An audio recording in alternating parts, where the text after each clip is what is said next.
আমি দ্বিতীয় রাউন্ডের ইভিএম গণনার ফল ঘোষণা করছি। দ্বিতীয় রাউন্ডের ফলাফল হচ্ছে রবীন্দ্র রিয়াং বিজেপি ক্যান্ডিডেট, ওনার ভোট প্রার্থী সংখ্যা হচ্ছে 4641, 4641। জিতেন্দ্র রিয়াং আইএনসি, ওনার ভোট সংখ্যা হচ্ছে 203। প্রণব ত্রিপুরা আইপিএফটি, ওনার ভোট সংখ্যা হচ্ছে 139।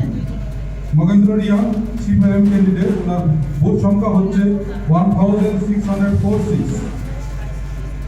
সুজয় উজ্জ্বল ত্রিপুরা মমতা ক্যান্ডিডেট, ওনার ভোট সংখ্যা হচ্ছে 2401। সুবীর কুমার জমাতিয়া আরএলডি, ওনার ভোট সংখ্যা হচ্ছে 31। কৃষ্ণমোহন জমাতিয়া ইন্ডিপেন্ডেন্ট ক্যান্ডিডেট, ওনার ভোট সংখ্যা হচ্ছে 28। খেলাডর রিয়াং ইন্ডিপেন্ডেন্ট ক্যান্ডিডেট, ওনার ভোট সংখ্যা হচ্ছে 24। বীরধন জমাতিয়া ইন্ডিপেন্ডেন্ট ক্যান্ডিডেট, ওনার ভোট সংখ্যা হচ্ছে 24 এবং নুটান 61। এই রাউন্ডে আমাদের সর্বমোট ভোট হয়েছে, ভোট প্রার্থী হয়েছে 9198। ধন্যবাদ।